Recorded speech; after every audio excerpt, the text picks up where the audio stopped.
नमस्कार, वेब दुनिया के फटाफट बुलेटिन में आप सभी का स्वागत है। नजर डालेंगे आज की खास खबरों पर। हिंदुस्तान एरोनॉटिक्स लिमिटेड के अध्यक्ष और प्रबंध निदेशक डीके सुनील का बड़ा बयान। तेजस में कोई समस्या नहीं, यह पूरी तरह सुरक्षित और इसका सुरक्षा रिकॉर्ड दुनिया में सर्वश्रेष्ठ है। दुबई में आपने जो देखा वह एक दुर्भाग्यपूर्ण घटना थी। रूस के राष्ट्रपति व्लादिमीर पुतिन 23वें भारत रूस सालाना समिट के लिए 4-5 दिसंबर 2025 तक भारत का राजकीय दौरा करेंगे। वे प्रधानमंत्री नरेंद्र मोदी के निमंत्रण पर भारत आ रहे हैं। दिल्ली की हवा में घुला जहर, बच्चों का घुट रहा दम। राहुल गांधी ने सोशल मीडिया साइट एक्स पर शेयर किया हर मां का दर्द। कहा, हर मां जो मुझे मिलती है वही बात कहती है, उसका बच्चा जहरीली हवा में सांस ले रहा है। वे थकी हुई, डरी हुई और गुस्से में है। मोदी जी, भारत के बच्चे हमारे सामने घुट रहे हैं, आप चुप कैसे रह सकते हैं? आपकी सरकार में कोई तत्परता, कोई योजना, कोई जिम्मेदारी क्यों नहीं दिखती? प्रधानमंत्री नरेंद्र मोदी उडुपी में श्री कृष्ण मठ पहुंचकर लक्ष्य कंठ गीता पारायण प्रोग्राम में शिरकत की। प्रधानमंत्री ने कृष्ण गर्भगृह के सामने बने स्वर्ण तीर्थ मंडप का भी उद्घाटन किया और पवित्र कनकना किंदी के लिए कनक कवच समर्पित किया। कहा, गरीबों की मदद करने का गीता में दिया गया संदेश प्रधानमंत्री आवास योजना जैसी नीतियों का आधार है। आप नेता और दिल्ली के पूर्व मुख्यमंत्री अरविंद केजरीवाल ने कहा, साफ हवा और साफ पानी हर नागरिक का बुनियादी अधिकार है। दिल्ली सहित उत्तर भारत में हवा जानलेवा हो चुकी है। समाधान देने की बजाय सरकार जनता से टैक्स वसूल रही है। लोग अपने परिवार को प्रदूषण से बचाने के लिए एयर प्यूरिफायर लेने जाते हैं और वहां पता चलता है कि सरकार उस पर 18% जीएसटी वसूल रही है। यह सरासर अन्याय है।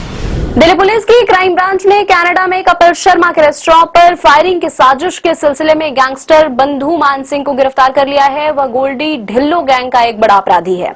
उसके खिलाफ कई आपराधिक मामले दर्ज हैं। उसके पास से एक चाइनीज पिस्टल और कारतूस बरामद हुए।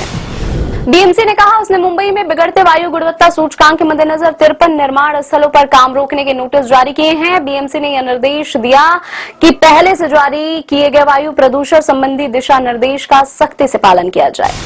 मुख्यमंत्री हिमंता बिस्वा शर्मा ने कहा, असम मंत्रिमंडल ने राज्य के 6 प्रमुख समुदायों को अनुसूचित जनजाति का दर्जा प्रदान करने के प्रस्ताव में संबंधित मंत्रियों के समूह की रिपोर्ट को मंजूरी दी।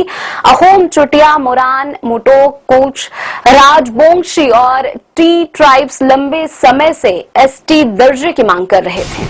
कर्नाटक के मुख्यमंत्री पद को लेकर संघर्ष हुआ तेज। राज्य के डिप्टी सीएम और मुख्यमंत्री पद के दावेदार डीके शिव कुमार दिल्ली में राहुल गांधी और कांग्रेस अध्यक्ष मल्लिकार्जुन खड़गे से कर सकते हैं मुलाकात। शिव कुमार के समर्थकों ने कुंडल मंदिर में उनके सीएम बनने के लिए प्रार्थना की।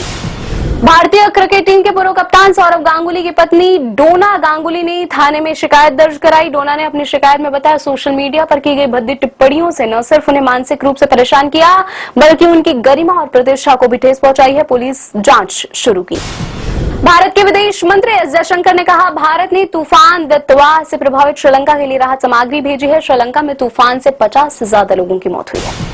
दिल्ली एनसीआर में पिछले 24 घंटों में की गई सिलसिलेवार छापेमारी के दौरान 3 विदेशी नागरिकों समेत 10 कथित मादक पदार्थ तस्करों को गिरफ्तार किया गया।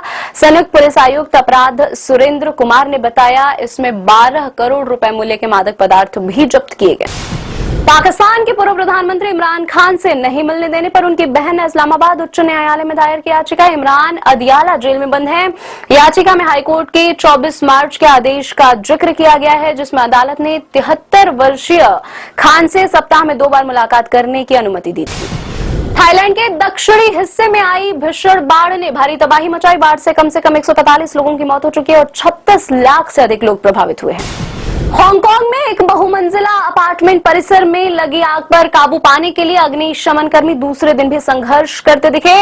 इस हादसे के बाद मृतकों की संख्या बढ़कर 94 हो गई। बचाव कर्मी टॉर्च लेकर जले हुए टावरों के पास एक अपार्टमेंट से दूसरे अपार्टमेंट में जा रहे हैं। पाकिस्तानी सेना ने कहा, अशांत खैबर पख्तूनख्वा प्रांत में सुरक्षा बलों द्वारा एक खुफिया सूचना के आधार पर उत्तर पश्चिमी प्रांत के डेरा इस्माइल खान जिले में चलाए गए अभियान के दौरान तहरीक तालिबान पाकिस्तान के कम से कम 22 आतंकवादी मारे गए।